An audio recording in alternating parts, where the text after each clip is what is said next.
That's the hoppity hop music. Are you ready to dance?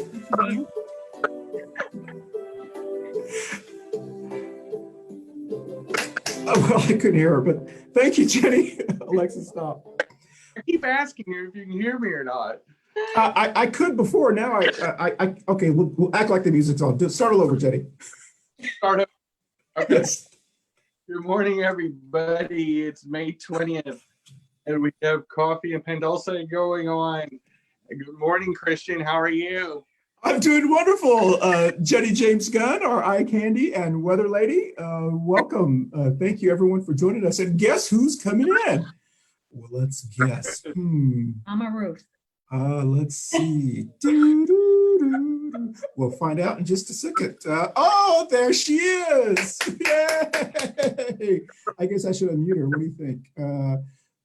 Welcome, Mama Ruth. We're just starting, and we're so excited to see you pop up. Just like, do y'all remember the pop-up videos? Mm-hmm. Okay, I thought yeah, I'm old enough to remember that. Okay, all right, just make sure. Well, welcome everyone. Welcome to Coffee and Panuce. Thank you for those who are joining us on Facebook Live and also those who will be joining us later on YouTube and on Facebook as well. Today, as Jenny-Jaymes Gunn had said, today is May the 20th. It is just a couple of days from the unofficial beginning of summer, Memorial Day weekend. Okay, God, it's hard to believe. I know. And as you remember, when the sun comes out, the coronavirus has just disappeared. So, Okay. I don't know if I had to throw that one in there. Thank you for joining us. I'm Christian Cano. We're going to go around. If you're looking at your Facebook page, I'm not sure because I haven't looked at this one here, but please introduce yourself, introduce your button, and then we will salute and start the show. So who wants to go first? I think Lauren Ansley is next. Oh, hello. Good morning, everyone. My name is Lauren Ansley. I'm with Beerly Funny. And my button today is for all of the local nonprofits who are still working very hard. Maybe they had their fundraisers canceled or different events that they've had to postpone. So if you have a local nonprofit that you have shown support to before or that you really believe in, please consider donating to them and supporting our fellow community members. Thank you. And it looks like Barbara. Okay. Good morning. I'm Barbara Bacon. I'm a local healthcare advocate. My button today, which I cannot find, is against gun violence. Weather woman. Good morning, everybody. I'm Jenny-Jaymes Gunn. I represent Charlotte Pride, obviously. And then also I'm the National Organization of Women. And I'm very much for Moms Demand Action and making sure that we have gun sense laws in place. So I'm completely for Medicare for All. I think it has shown us that it's more necessary than ever that medical coverage is a human right and a human need and a human utility. Excellent. Rachel. Me. I'm Rachel Brummert, local advocate. Today's button is for sexual assault awareness. Last month it was sexual assault awareness, and behind the scenes I've been working on an online event which is coming up in a couple weeks. Excellent. Eduardo. Hey, good morning. So my name is Eduardo Rivera, and I am currently working for the census through Action NC and the Center for Popular Democracy. I don't have a button, but if I had one, it will say make it count because it's very important for you to complete the census. Oh, good plug. Excellent. Wonderful. Right. And Mama Ruth. Good morning, everyone. Morning, Ruth. Sorry, I was kind of lost. Having a pre-teenager sleeping with their computer in their room, it's the worst terrifying thing that you can ever have as a parent. He left my computer drained and I couldn't find my charger, so I'm sorry I was late. But I am glad to be here. Hey, Eddie. And this is Ruth Perez, Mama Ruth, like everybody calls me, in our Coffee and Pan Dulce show. My invisible buttons are always, for my community, support all those public servants that are really, really doing their job. And overall, it's Medicare for all. We definitely need to have to see a change on our Medicare recipients and our medical staffs and everything. So here I am. I was trying to do my coffee. Well, you are bright. You are bright and sunshiny this morning. It's always good to hear that you, and I can't wait to see y'all in person again, outside in the yard. So welcome everyone. I'm Christian Cano. As everyone else, my button is Medicare for all. Very, very important. I also have a purple ribbon for essential workers, healthcare workers, and of course, trust women. It won't come off this jacket because it's stuck. So, but I do want everyone to trust women. We realized today that my hair has really gone rogue. And mine is crazy. Talking about hair, come on. Yeah, we may have to revert to the Lauren. That's what I was gonna say. I like Lauren style. I need that. Don't have to wash your hair. It's amazing. I got a couple of them in my garage. I gotta dig into them and start wearing them again. And they're probably like Wonder Woman wigs and Selena wigs. Ooh. Oh, there's nothing wrong with that. I like it. Yeah, I like new colors. New colors, yeah. Yeah. I used Hey, to do that in my 20s. Barbara, it'll be like you choosing your hats. Exactly. I'll be choosing my wig. Yes, there you go. I agree with that. Yeah. So there was a time that I was actually blonde. It was like for a year, and I did it as a joke. My mom has been blonde. My mom's been blonde probably like for 40 years. And as a joke, I dyed my hair blonde just so that way one of the kids would look like her. Bless your heart. Yes. And it was getting to look really bad. It was really expensive and really bad because you had to do it like every 10 days. Yeah. Anyway. For us women that are not naturally blonde, it's like an everyday spot because we have to, in order to keep our hair blonde, we have to have our face makeup done as well. If not, we'll be scaring people out there. Well, hey, that'll keep them away from you. That's a good idea. I won't need a mask. Okay. Well, listen, we had a really good show on Saturday with Dr. B, and we talked about a lot of things and trying to clear some things up. And we'll be having Dr. B, I believe, again on Saturday, our next Saturday, and then I think Wednesday.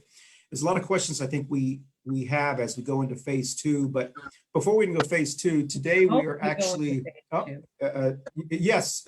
exactly. Today's topics we're going to be talking about: are we ready for phase 2? And then our second topic we're going to be talking about are Charlotte churches saving lives or taking lives for a ride. What a catchy topic. And listen, when I Googled saving lives, I was trying to find, I don't know what the term is. Where's Jeff when we need him? The opposite word for it. And euthanizing? Yes, that was one of the, what is that called? Hey, Maya. Good morning, Maya. Do that to animals on the farm now because they're not slaughtering them because there's no, put them to death like they do. Well, the actual on Google, it said the opposite word, the opposite phrase for saving lives is taking for a ride. So I use the term taking for a ride. Maybe sacrificing people. That's a mafia. That's a mafia way to do it. Maybe putting people in sacrifice or sacrificing them. Yes, that could be another term. Yes. Anyway, so I don't want people to think I was just real witty. Yes. On CNN this morning, the CDC guidelines that they published, they did not publish any guidelines to religious organizations. Oh, so that's a free-for-all. Infringement of their religious beliefs. Well, we definitely are going to talk about that, which is, Okay. and so let's go ahead and start talking. We do have another guest that joined us. Maya, welcome. Introduce yourself and any button you have since we're still starting. Sure. Hi, everyone. I'm Maya Wells. It's so nice to meet everyone. I sincerely apologize for coming in this late. I woke up at 10:08 and I'm like, oh my gosh. I know That's what you look like when you just wake up. It's I not know. I fair. was just gonna say that. Not fair. It really Well, isn't. I'm sorry. She was impressed that you look like that when you just wake up. Oh. Well, this is just today. You haven't seen me yesterday. But yeah, I'm a recent graduate from UNC Charlotte, political science major, economics minor. And I believe I mentioned this before, but I still don't know how I'm physically in one piece. But yeah, I'm here and I'm still trying to do our best for our community within my capacity. And I'm thankful to be part of this show again. Well, welcome, and we're glad to have you back. We've got a full panel, and Reverend Ellis, unfortunately, was not able to join us today. We wanted to get her perspective as well. Let's quickly talk about phase 2, and then we'll jump right into the churches because that's going to be the exciting part. So we're in phase 1. I understand that the governor. Go ahead. We didn't salute. Oh, thank you. Everyone, salute to Coffee and Pandusi. If you have your cup of coffee or whatever you have today, salute. Cha-ching, cha-ching, cha-ching. Everyone's got one. Thank you. Also, we want to thank our Pandusi sponsor, Manolo's Bakery. Manolo's Bakery on Central Avenue. It's still here. Manolo's, this is a concha from Cinco de Mayo. It's been frozen for the last couple of weeks. Manolo's Bakery on Central Avenue, please, a small business, immigrant owned. Everything is made from the hands of immigrants. Tamales, there's leche cakes, everything you need there. They have incredible bread as well. So thank you, and thank you, Jenny, for reminding me. So we're in phase 1. Beginning next Wednesday, I want you to introduce, save me a plate on your cooking on Tuesday taco night. Okay, please. So yes. Especially if my name is gonna be mentioned. Well, I was really doing well with gritos. It's incredible what margaritas do. I mean, I was like, I suddenly got like really brave on doing gritos, and I was. So I wasn't looking wrong. It was a Bacardi bottle right next to the stove. Yes, but that was triple sec in that bottle, and then I had the tequila. So. What was that country song? Tequilas make your clothes turn off. Well, in the Latinx community, tequilas make you dance. So make you do gritos. Yes, gritos. All right. So, all right. We're in phase 1. The governor is supposed to announce later today, I think around 2:00, whether we are going. 5 o'clock. 5 o'clock. Okay, 5 o'clock. Whether we are going into phase 2 starting on the 22nd, which is Friday. So we're all very anxious to hear what he has to say. I understand that the Restaurant Association has already sent a memo out to their followers yesterday saying that we are and to prepare for it. So we will find out today if we are going into phase 2, which is very exciting. However, like we said before, if we don't practice the 3 W's, wear, wait, and wash. Yes, oh, good, 3 W's. It may delay us going into phase 2. I don't know if y'all saw the county commissioner who owns that tiny little restaurant in Lincoln County. Yes, he's a real rebel. So I don't know if you saw I don't know. I don't know if you saw the restaurant. You can only fit like 10 people in the whole restaurant, even without. And so it's like a little bitty diner, little bitty. And it was like people were waiting outside. Yeah, like 2 people. So a total of 12 people were going to the restaurant. It's like this big movement. And then you hear him talking, and he's not doing Lincoln County or his restaurant any justice by talking on the camera, because it's like, well, I just think American rights and you don't have to do this. And people just are tired. You're not the boss of me, tired. It's just like, it's He's just a funny. county commissioner. He's the chairman of the county commissioner in Lincoln County. Really? Oh. And I've always said one of the reasons that reopen people should wear a mask is so we can cover that they don't have any teeth. So we're actually helping them, you know. Anywho, sorry. So anyone want to talk about phase 1 and going into phase 2? I mean, I think Quite honestly, I've been watching all of this. As you know, I did have COVID, Mhm.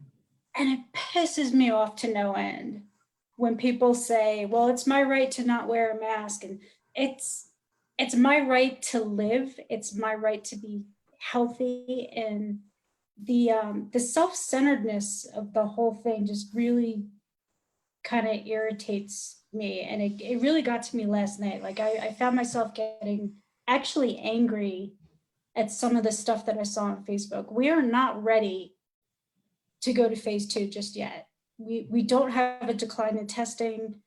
People are still hospitalized. Like I really think it's irresponsible at this point for anybody to open up to the public like it is. Rachel, you had it? Yes. Wow. And Yeah. it's everything people say it is. It's horrible. It's like the only way I know how to describe it is like you're drowning without water. It's horrific. And there's people, like I had a mild case of it. I was able to recover at home. But there's people still on ventilators. This is unlike anything we've ever seen. I'm almost 50. I've never seen anything like this in my lifetime. And I work in healthcare. I work for the FDA, I consult with the CDC. So like I'm up to date on all of this. So when I read all these comments, like, no masks allowed, it infuriates me to no end. Maya? Yeah, and to bounce off of that, I think the best indicator of determining whether we should go back to, to phase 2 is the flattening the curve. I don't think that's the best indicator, because we should be looking at how many people have been hospitalized, how many people are in ICUs, because yeah, you can have all these number of cases, but how many of them are actually in it? Do you know what I mean? Yeah, and I also think, I'm very data driven because I work in healthcare and I work for the FDA. I think that we should be testing, we should be accounting for the people who have not been tested, because I think we're looking at faulty numbers unless we see the overall picture. So we haven't seen the last, there's like a lot of people who, I'm sorry?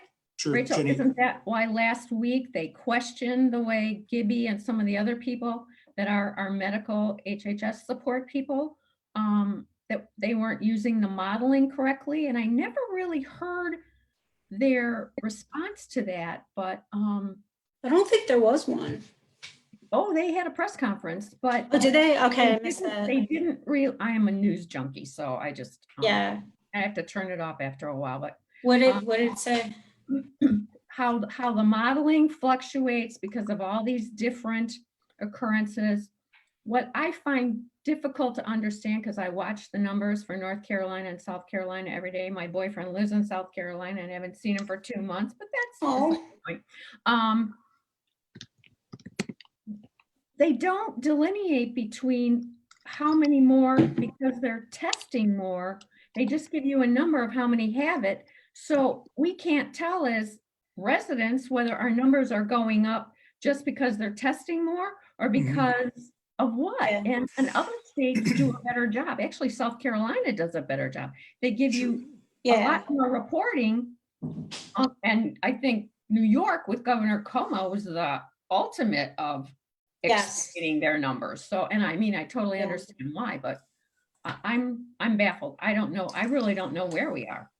Yeah, that's the thing that's confusing to me, is that, there's an increase in testing. So, like I'm seeing the numbers go up, but it's because there's more testing available. And North Carolina is not good at getting these tests out there. Like we're very limited in resources here.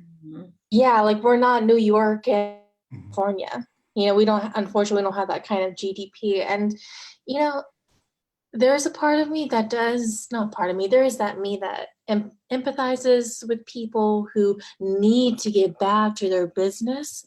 But there's also that part of me that understands the reality of our public health situation and that we should be having UBI and Medicare for all. Full I stop. agree with Maya. I had a last minute call last night.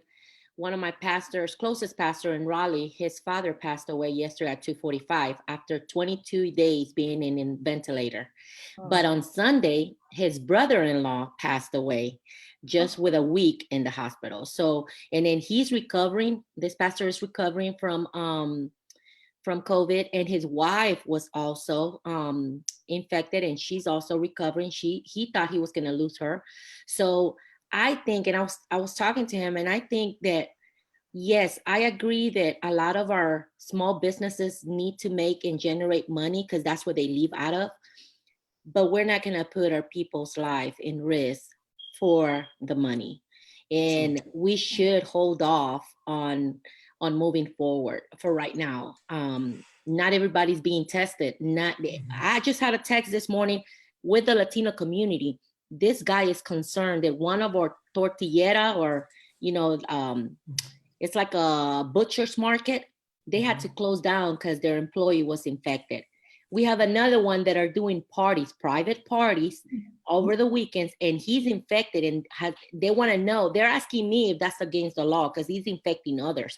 And I'm like, I mean, y'all shouldn't be having parties anyway. Y'all shouldn't be gathering more than 10 people in their home, and they're not paying attention. So if people are acting dumb-wise, why should we follow up those steps and open up?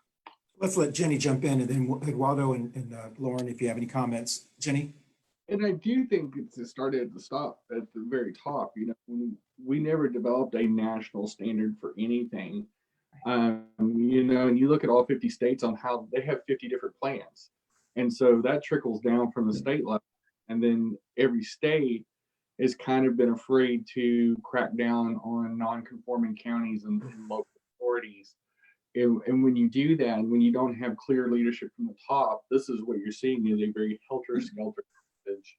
And the federal government has been very inconsistent on leading from a position of power. And it's showing now, 2 months in, the federal government has failed us miserably.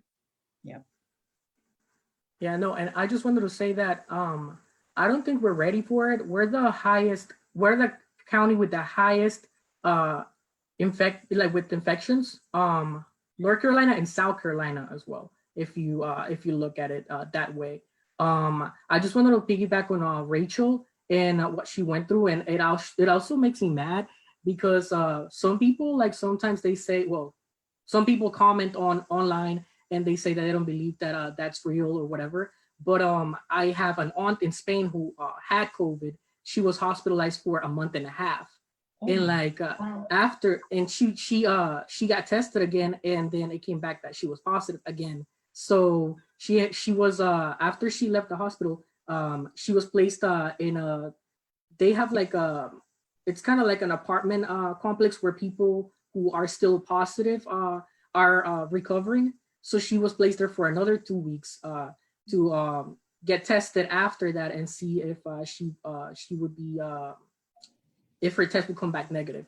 And but now she's back home. But yeah, it took a while for the virus to go away.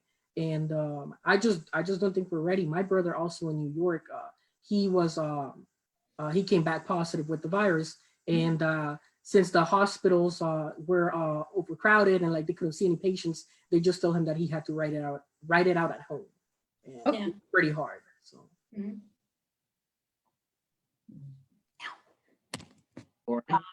I'll add this dramatic sunglasses removal. I think what it comes down to is a severe lack of empathy, and that is in multiple levels. It's people not believing that it's true because it hasn't affected anyone that they know. It's it being the federal government requiring the states to make these decisions instead of doing a unified this. This is a federal issue. It's affecting all of us. You can't. South Carolina can, well, you can because they did, but South Carolina has different rules from North Carolina because you know what? That they just come across the border because everybody goes to Carowinds area to get cheaper gas, although gas is ridiculously low right now. but there's no clear cut, you can't enter our state, but your rules are different than our rules. So it's disorganized. It's essentially chaos right now. I mean, the federal government just said it's a state issue, and the states were trying to bid against each other for ventilators. Yeah. We're not prepared for this. There's no unified front. It's just an all-out scrap for whatever. And I think it's ridiculous. And I think that what it comes down to is, across multiple levels of this, a lack of empathy and people not caring about other people. And that's why I think it's great that you all are Medicare for all, because that's what it comes down to. I saw this. Oh, I'm sorry, I've gone over. That's okay. I'll hold the bell for 10 more seconds. There was this article that was talking about, why shouldn't I pay a little bit more in healthcare so that some kid can get treated for a brain tumor? You know, if I don't have a brain tumor right now, maybe I get one later and I can have that care later. Why can't we just be a little bit more caring for everybody? So agree. Yeah. Well, you know, you made some excellent points, but, you know, a question, I know you're producing some great virtual comedy shows. How is this impact? Well, obviously it's impacting you. I mean, this is impacting you, but one of the things that I've appreciated about you is you've pivoted, that this is the reality and you've pivoted. So I do have a lot of empathy or sympathy, or I do care about those who are being impacted by this, whether it's a small business or whether it's an individual who is unemployed. I think we all naturally care about them, but we can't, I guess the libertarian part of me comes out and starts to say, well, shouldn't they learn how to pivot as well? I don't know. I've got such mixed feelings. Anybody want to add just 10 more seconds before we jump into churches? Wait, who are they? One core point is, you know, and several people mentioned, you know, resources.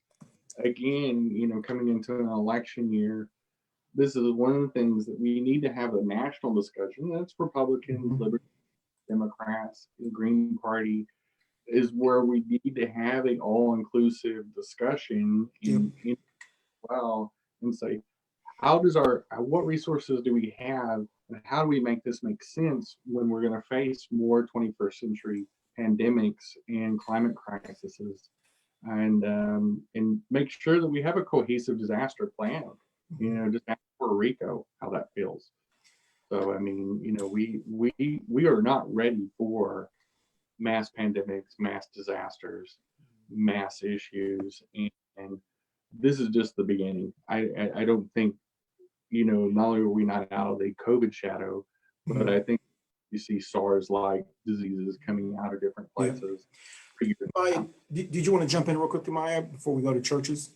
Oh no, sorry. Okay. Well, what I was going to say is I think I don't know anyone who does not see the complete hypocrisy at all levels.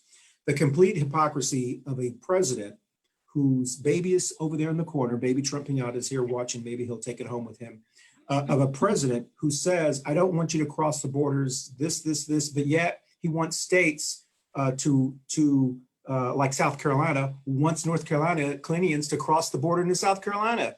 So it's like, it's such hypocrisy to say that the states should figure it out, but the state of Texas can't decide if they want people to cross the southern border on their own, or California can't decide that, or Arizona, or Nevada, or what else, New Mexico? I'm trying to remember the states there. So I do think that that's very hypocritical, that a lot of hypocrisy. So this is an election year, and we are going to have a great show in June called Politics, where we're going to have Fernando, who used to run, one of the persons who ran the Tom Steyer's campaign from Philadelphia, is going to be joining us, and hopefully some other individuals who will be joining us on how you run a campaign after COVID-19. How are we? Anyway, we're going to be talking about that, but let's go to churches. Yesterday on WCNC, once again, I do watch the NBC local affiliate here because I don't have cable, and it's one of the clearest stations with my digital antenna. And so they did a story on the rise of COVID-19 cases in the Latinx community, that it is really, if you saw the charts, it's horrible. Scary. And they have, we've been talking about this for like almost 7 weeks about how on the construction sites and all kinds of stuff, how we had been noticing, and that's where it's actually people are catching it and they're bringing it home to their families. And they had a meeting with some Latinx pastors in the Mecklenburg County area to tell their parishioners to be careful, because a lot of them were preaching, if God wants you to get this, you're going to get it, and all that kind of stuff. And so they're really trying to reach out to our Latinx community.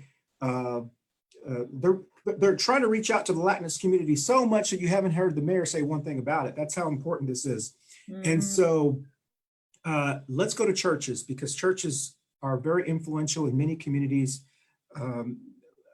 We wanted to talk about this topic because I think it was last week I posted a picture of a homeless person, and it was just meant because it was, to me, it was just such a representation of Charlotte, of this homeless person who was on the sidewalk, but behind her was the huge Calvary church. And it was just reflective to me of Charlotte, where you have the opulence and everyone else. And I posted that, and I drove on Tuesday, and I took a picture. I was going down that street on Thursday. I saw the person still there. I took the picture again and I posted it, and got some feedback from individuals. And so, as Mama Ruth, our unofficial resident religious expert here on the show, are churches saving lives, or are they taking them for a ride during this epidemic? You know, I want to make sure and clarify something very important. Me as a religious believer, I believe that for the safety of my kids and my family, it's my choice, whatever I want to do. Even though they left the stores open to go out and buy essential things, it's up to me if I decide to go or not. That also applies to me for my church.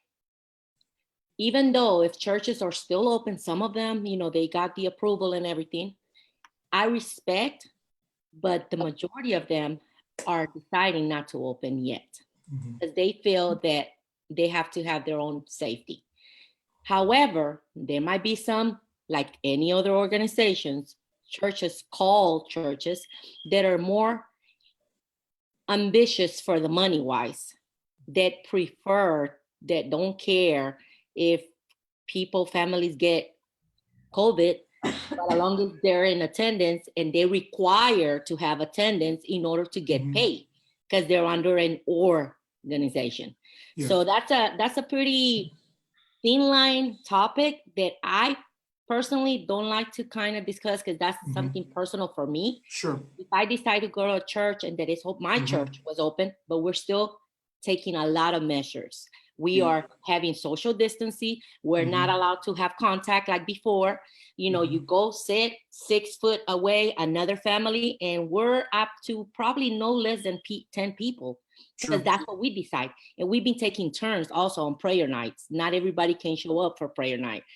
That's why they're passing it through on live, you know, on Facebook. So there's guidelines that we are doing that I can't talk for others. Yeah. Anybody else want to comment? We had the case of, you know, earlier on, there was a pastor in Virginia that defied Virginia's stay-at-home order. And not only did he have services, there was no distancing required.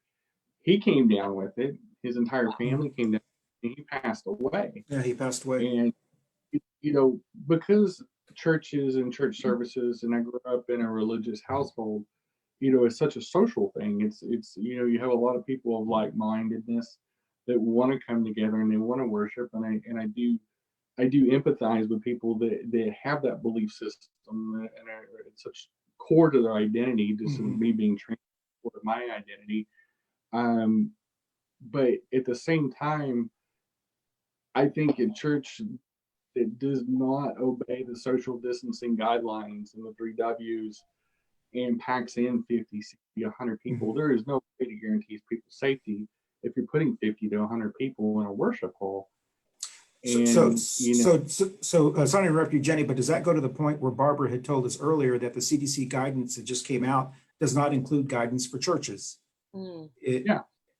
And What's so fear that, of And I do agree, we should have some guidelines. Like for instance, if there's a massive big churches, because we have a couple of them here in Charlotte, they should have guidelines. Like if I want to go to a doctor, the first thing they do on the main entrance, they have a thermometer and they want to ask me, have you suffered any coughing or any cold? Do you have a fever? They'll take my fever. And I've seen people get turned away. So we should all have the same guidelines. It's not about religious or anything. Sure. It should be for the safety of our community. who else wants to talk about churches? I agree. Eduardo? Yeah, I just wanted to say that for me personally, it's like the church, it's the people, it's not the building. So like, like just how we're having this meeting and stuff like online, like for example, at Calvary, where I attend, we've been doing that online, so why can't we just keep on doing it online until it's safe for us to gather? Right. There's no reason for us to just show up there and get more people infected and this and that. It doesn't make any sense. Correct. And I totally agree that there should be guidelines as well especially for big churches like Calvary. I agree. I agree with that. Anybody I else? was horrified to hear that, but I am not surprised. They had a program yesterday about how the Trump administration is suppressing the CDC. You know that. Yeah, I can actually attest to that. Yeah. Yes. Well, I know this is not the show we're going to be talking about it, but I believe on the 30th, the show that we're going to be talking about is we're going to try to educate people on the difference between the "you're not the boss of me" reopen people and real freedom fighters, because I think there is a lot of hypocrisy. And I just think that we've done, our churches in general, especially Christian churches, as a Christian who's a Christian, I think we've just done a terrible job over the last couple of decades of marketing Christianity. It's just people who are looking for a faith, and you look at Christianity and you look at the people that we see, and not necessarily Calvary or Ruth, the ones they're looking at are the crazy ones out there in the reopen people saying, oh, my freedom, you're not the boss of me. It just comes across as crazy. And there are people who look at that and go, God, good golly, is this what being a member of Christ's family is like? Then I don't want to be a member of Christ's family. Because these are the same people that say, you're violating my freedoms, my First Amendment rights, my First Amendment. They love to talk about First Amendment rights, but yet they don't believe those rights apply to immigrants or women's reproductive rights or Latinx people or people of color. It's just such hypocritical, and it just baffles my mind that they think that common sense people can't see that hypocrisy. And lack so of empathy. It's lack of empathy for other people that are not like you. And actually, it's just a way of thinking about our Constitution being selfish. On their own minds. We have to separate true believers, faithful people, whether it's Islam or Christianity or Buddhism or whatever, and the institutions themselves. So religious institutions are a business, they're a nonprofit corporation, versus somebody like Ruth, for example, that practices her faith. It's a core part of her. It's inseparable from her. And so, but it has nothing to do with politics or anything like that. And so, the religious institutions, the ones that go and lobby politicians, which I think should be illegal. And me being and I'm sorry, Jenny, but me being a community advocate out there, I have earned some respect as well from my pastor and my church family. Saturday, my pastor sent me an email that he received about the judge approving that. And I explained it to him and I translated all in Spanish, and I told him, yes, but we still have to have social distancing and everything. So he did follow all the guidelines. Not everybody has that passion, that not everybody has that heart as a pastor saying, what can I do for the right of my people, not for my concern. Mhm. But be Mm. grateful that your pastor had the common sense to call you and ask you what it means. I'm sitting here listening to this, I'm thinking about, okay, the administration is looking at all these people that are, you're not the boss of me, but what about all the other religious leaders that aren't? And you just make a blanket statement and they're shut off from this. Do they even have access to it? Or followers that they say, oh no, that doesn't apply to our constitution. We have the right Yeah. to do this. People will follow them and they'll get in trouble. Yeah. He's the type of person that will call me and ask me, do you think this is right? What do you Yeah. think? And Yeah. I'm always, advising them what to do and what not to do, because I don't want us to get in trouble ourselves. Right. Well, don't you think, and just quick question, everybody can answer within 15 seconds or less, because maybe if I'd say 15 seconds, you'll do 30 seconds.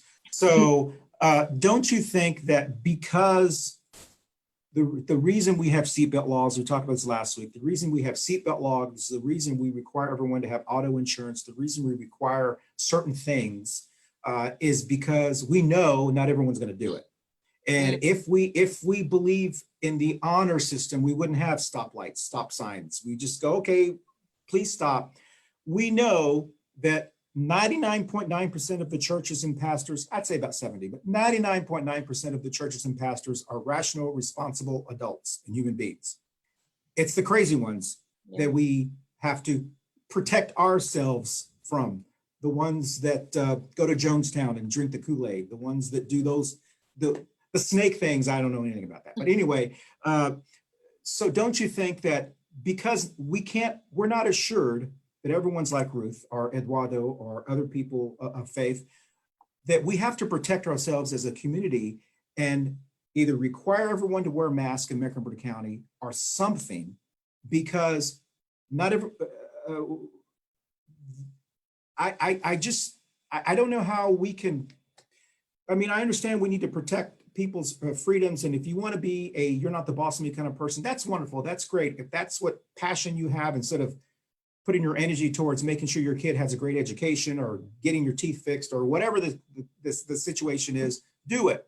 But you don't have the right, just as we did the smoking bans, you don't have the right to interfere with my life. And so.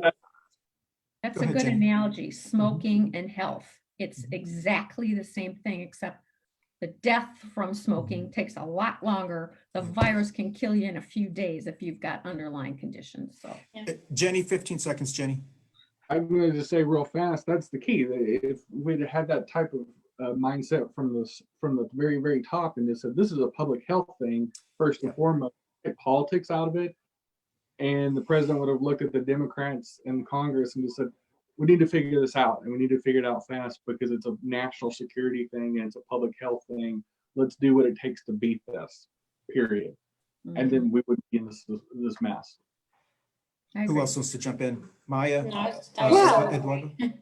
Yeah, and instead of responding accordingly as a wealthy, developed nation, which we tend to remind ourselves, he is, well, the Trump administration instead is, and I'm an Iranian American, he's still trying to escalate war with Iran and Venezuela. We're in a pandemic, you idiot. Yeah. There are people who are homeless.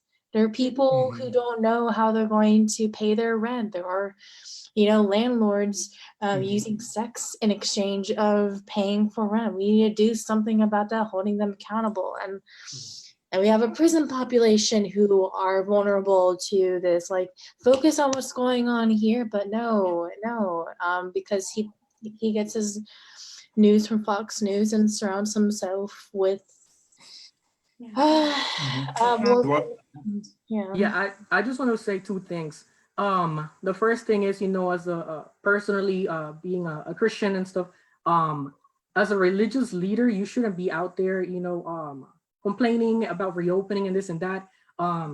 As a Christian, again, in the Bible, it tells you that you have to follow your authorities. And if the authorities tell you that you have to stay home, you have to obey what the authorities are telling you. But you know what? So, that's where we go ahead, Eddie. Yeah, well, and then let me share the second point. So the second point is that like if you watch the news and this and that, the US is mainly the only country protesting on reopening and this and that. You don't see people in Spain protesting, saying they want their business open. You don't see people in France, you don't see people in Italy, because they're taking it serious. And here, like, everybody thinks that it's not real, oh, I need my money and this and that. Nobody cares about others. They're just greedy and selfish. Yeah, exactly. Rachel, you want to add anything for 15 seconds? I have my bell. I'm going to piggyback on what everybody else said. I couldn't agree more. Excellent. Mama Ruth, you want to say something? Something that I think the government's taking advantage of that is the way we should handle this pandemic was prepare our people when they first noticed and said, okay, we're going to be we're going to be closed for a whole 45 days. Get prepared, buy your food, get your stuff, do not go out. Like any other country has done it. We've been talking about this for a long time, and I know it's not going to happen. But do you think ever that we'll ever see anyone who's currently supporting President Trump? Do you think we're ever going to hear them say, yeah, if he had just said, let's take this seriously, let's do this, or if he still has, I was like a half glass full kind of guy. He could come out tomorrow and he could say, we've not done this right.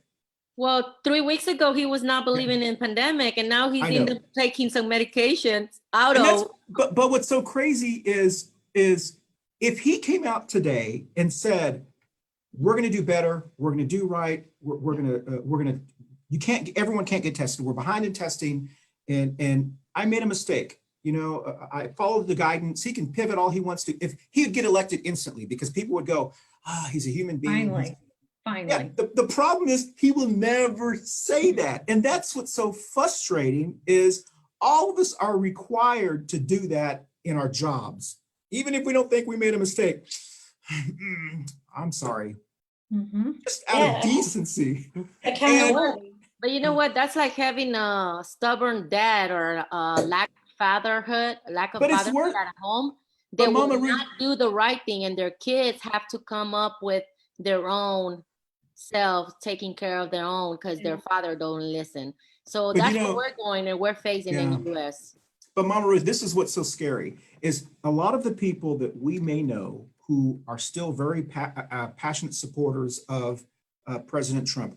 They're like that in their personal lives. They're like a little version of the reason they like Trump is because they're also the type of people that say they don't like to, they see that in him. The difference is that's very, very, he's in a position and it's so dangerous because it is literally impacting all of our lives.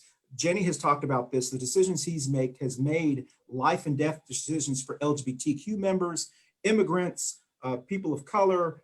It is literally impacting our lives, and at least a crazy father or a crazy uncle or whatever, you can say, shut the hell up and close the door on that person. It's a Trump virus. We have a Trump virus going on throughout the states.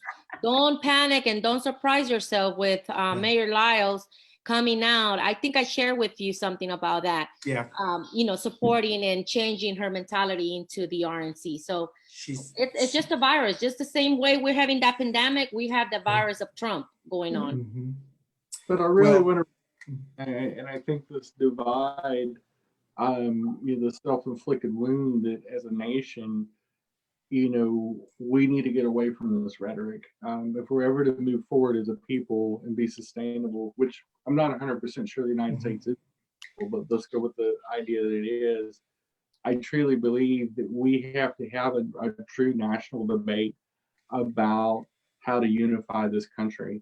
And this is the kind of thing that can bring a country down. And we've already seen tremendous effects to our economy, to our people, to the divide, the hatred, the armed standoff in 3 state capitals.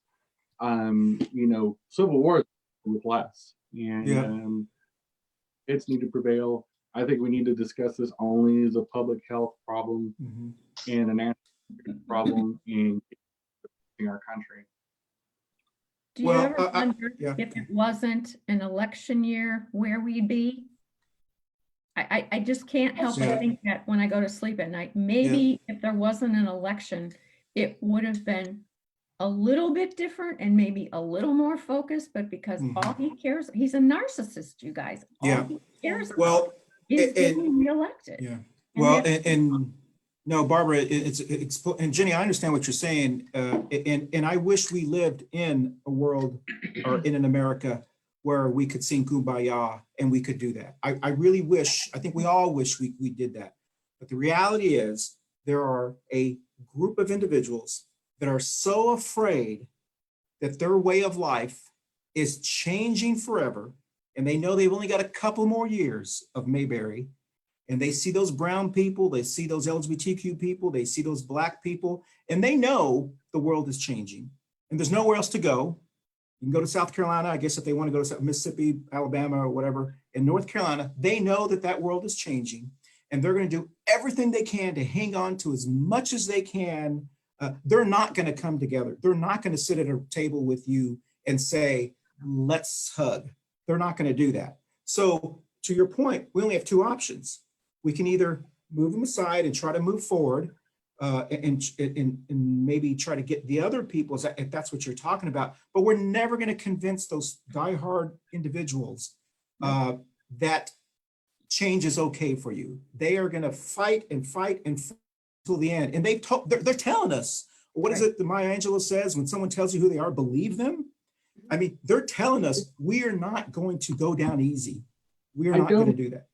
I don't agree with your assessment, Christian, from a fundamental point is, Okay. you know, we've had consensus governments before. You know, what Roosevelt did in the 1930s, there was a lot of people that did not initially agree with him, you know, called him all kinds of names and things of that nature.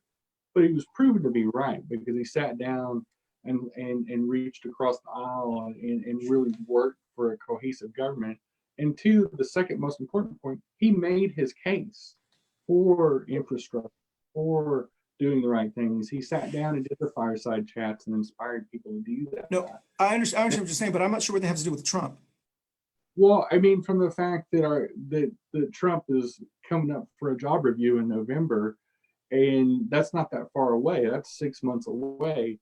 And the reality is we'll have most likely a new president next year and President Biden. And we got to start having these conversations now. Yeah. We got to start conversations with the assumption that President Biden and his team are going to come in January of 2021. Because if we start 2021, we're already behind.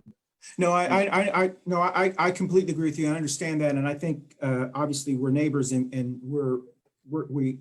I guess my point is I'm going to do everything I can personally to make sure that that crazy guy does not get reelected. And if that means damaging his brand, if that means damaging the followers of his, I'm going to do everything I can, because I'm not going to wake up the day after the election going, could I have done this? Could I have done this? And so if someone wants to call me an angry Black man or angry Black woman or angry Hispanic person or angry gay person, whatever, I don't give a crap. Because when someone's foot is on your neck, you want to break that foot. And that's what I'm going to do. And so I'm going to do everything I can to highlight the craziness of this buffoon who's our president, because I cannot afford to see other people continue to damage people's lives after that. And so I will be, the day after, I will open my arms and invite all the people who voted for him. And if he wins, I will shake their hands as well. But I'm going to do everything I can to win this election. And the only way I know to win this election is to convince those people, those very small people in the middle, that this guy is crazy. So, but don't you think the economics alone, once all 50 states, if North Carolina puts us into phase 2 soon, we're going to start seeing some massive changes across the whole United States. Mm-hmm. A lot of things will happen on its own. We're going to continue to see people get sick. You see the death prediction numbers, they're huge. But when the dynamics in a given home, I don't care what political affiliation they are, it's going to be push or shove. Either they're going to want to get somebody in there that's going to help them, because he is not going to help these people. Exactly. Or then they're entrenched and they're going to have to live that way because they voted the way they voted. And it shouldn't be this way, but it's going to be that way. I think for the people in the middle or the people that can be influenced in that, what I call admiration group, economics is what's going to help them make a decision. And if that doesn't help them, but I just pray that it's going to happen, because between June and July to November, there's a lot of stuff that's going to go on, and all these people that are going to be permanently laid off, that's going to be a huge healthcare number. Yep. It's money. Personal. Good point. Okay, so we're going to wind down here, and I apologize for going off the churches and going into that, but that was so fun. God, I feel so much better. So let's talk about, and Jenny, I didn't mean to cut you off there, but let's talk about what you're going to be doing. Once again, the unofficial start of summer begins this weekend, Memorial Day weekend. Technically, it didn't start till June 21st, but we all know summer, when Memorial Day weekend comes around. And I just want to remind people out there the difference between Memorial Weekend and Veterans Weekend. People always get that confused. Memorial Day weekend or Memorial Day is to memorialize those who died in battle. That is why we honor Memorial Day. It is not the time, and it's not the time to post pictures of Brad and Buffy who just joined the military. That's veterans. Actually, veterans is when they've left. So there's a military day too, but so if your spouse or someone in your family died from battle, that's what Memorial Day weekend, but we're going to get all kinds of pictures of people honoring so-and-so, and that's wonderful. I mean, I know that's just what people do, but I think people have confused the difference between Memorial Day weekend and especially politicians. The Republican politicians love to milk the heck out of Memorial Day weekend. Thank you for your service, do this, but you don't hear a word from them on Labor Day weekend. So I just think that was very interesting. So tell us where you're going to be. I know, Laura, you've got a lot of things going on, and we're going to go around. If you want to add something else, I've got the bell. So let's go. Lauren, Barbara, Jenny, Rachel, Eduardo, Mama Ruth, and Maya. Ta-da. Okay. So for Memorial Day, I'm doing nothing. I'm just going to be at home. That's it. But this Thursday, so tomorrow, I'm hosting a comedy show, and the next Thursday, I'm hosting a comedy show. Really funny. So check us out on Facebook and Instagram. But thank you so much. This has been a fascinating conversation. Even I was listening a lot. I mean, the whole time. I was listening the whole time. But thank you for your passion and everything. And I'm not typically vocal about religious or political things, but I very much enjoyed the conversation.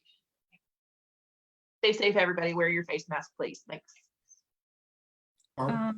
I'm going to continue working with my nonprofit. I'm trying to find some software for them. And I actually found some companies open now, they technical support people that are helping. So that was a relief, California and Boston. So I'm moving on that. And I'm practicing the 3 W's. And I'm praying to get released, even though I know we shouldn't be released. 2 months is a long time. It's really hell to date when you're in a pandemic. It's not fun. Weather lady? I'm going to be continuing watching all the Pride festivities each night, and I'll be watching Sean Patton on the Barely Funny stage tomorrow night. Oh yeah, and he's a major headliner from New York and fantastically funny. I watched a little snippet of him and Lauren the other night, and he just had me rolling. I mean, typical New Yorker. Just love it, love his style of comedy, and he's just a great guy. I'm looking forward to the event. You know, as far as, you know, us moving forward as a nation, I think we have to develop a cohesive policy, even if it's just inside our party for a while. And we got to give people hope. We got to give people a reason to fight, and fight the right way, and do. And we can as a nation. Yeah. Eduardo? Yeah, so I am going to continue working for the census. We are planning, hopefully, well, we're having a meeting today. Well, it's going on now, but I'm gonna jump in late. But we are planning a census caravan in East Charlotte along Central Avenue, just driving around different neighborhoods, reminding people to complete the census. Hopefully it'll be this Saturday. We'll see what happens. If not, then we're probably gonna move it to the 30th.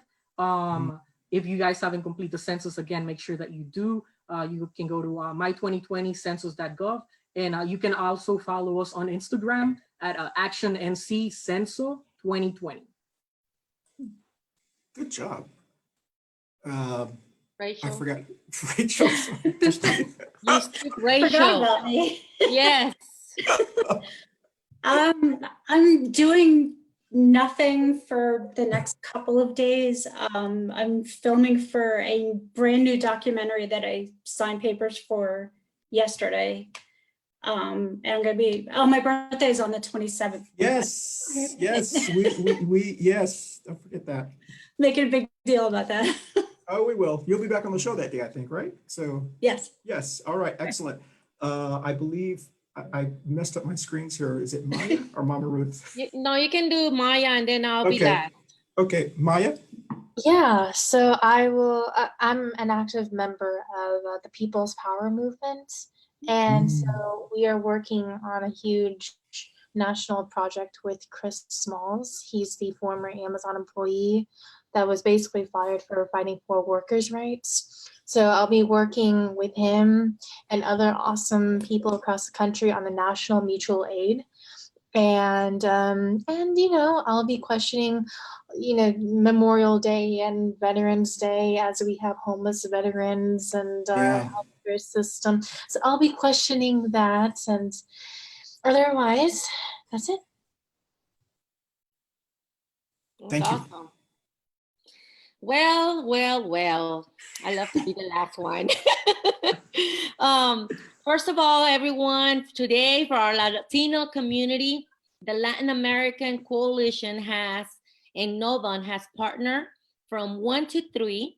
They'll be handing out through drive-through free mask for that. And also tomorrow, the Latin Chamber of Commerce off of Scaly Bar and South Boulevard will also be doing that. So make sure if you know anyone that doesn't or have that excuse saying I don't have a mask, send them over. Nice. I want to shout out to all our audience. I'm sorry, the conversation was so great that we couldn't mention none of their comments and stuff. But I want to shout out a lot for Lynn Marie Silka. Thank you for your comments. I'm sure Cano will read them. Wendy, Ella May, awesome. It's great to see you here. Thank you, Eduardo, for sharing. And some of my Latino community, thank you all for listening to us and sharing our page. I will not be doing much this weekend. I know it's Memorial Weekend. However, I've been thinking about going to the beach. So I decided to buy a slide for my backyard. I'll be getting a pool. Okay, all right, we got to ring the bell there because we've got to see pictures of this slide. Now, is this a LatinX slide, which is really just a trash can with a water hose to make it a slip and slide? Something will come up. Something will come up, as you know. It's gonna make me feel like I'm at the beach for Memorial Week. Well. Actually, I know your husband. He's very creative as far he can build anything. So I can see him building like you a Taj Mahal slide. But please be careful. And just a heads up, if y'all like buying tortillas or you go out into Latino community supermarkets, I got a call this morning and I want to shout out to the Spiga on Albemarle Road. They're not so good, but they decided to enforce their guidelines. They decided to post a big, poster in Spanish saying that it was a strictly only mask wearing. If you don't have a mask, you cannot go in and buy anything. So I want to shout out to them because they're actually doing their part, and that makes me feel better. I can tell you when I went to Manolo's a couple weeks ago, and I really need to go back. I apologize, Manolo's. When I went to Manolo's, they have the things you put on your hands, and they're really This protecting. is the Spanish big old note on that Girl, I can't read carniceria. Spanish. But it's obligatorio. It means like it is forced. You Oh, are okay. obligated to come Yeah. in with a mask. If not, no So, service. so how do you say you're not the boss of me in Spanish? No eres mi jefe. No, what? No eres. Yeah, no eres mi jefe. Yep. Now, if I hear those reopen people saying that, I might listen to them. No, esa mia jefe. Esa mia Taco Tuesdays for everyone. Hey, we What- should be doing a Taco Tuesday cook time for Cano every Tuesday. Hey, well, I And we forget. can share our recipes.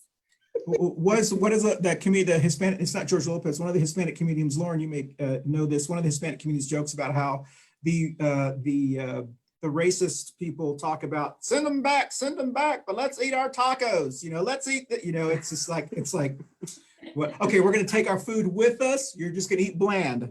That's what you want. All right. So. Thank you everyone for joining us. Believe me, Lauren's shows are so much funnier than this. Get your ticket. I've got my ticket. Get your ticket for tomorrow and the rest of our shows. They're really, really funny. You don't realize how much we need to laugh. And Lauren, thank you for putting the shows on. I What mean, just time? like, Lauren, you want What to do a time? plug again? Sure. So tomorrow night for Sean Patton, the show is at 8 p.m. You can find tickets at Beerly Funny, beerlyfunny.com or Facebook. And you can Eddie, also go you to gotta Instagram. watch that. You gotta go in and join that. It's pretty fun. It is just wonderful to your cheeks will hurt because we're Oh, good. I it's haven't had it's such If a wonderful nothing feeling. else, you can enjoy seeing Christian eat cheese balls in his recliner. Yes. I try to multitask, so I try to eat my dinner during it, and I have a bucket of cheese balls next to me. But all right. Okay, so thank you, everyone. If you're on Zoom, please stay so we can thank you very much. We're going to cut us off on Facebook, so everyone just say good. Thank you so much for everyone for joining us, and yes, we did read the comments. Thank you. We'll see you on Saturday morning.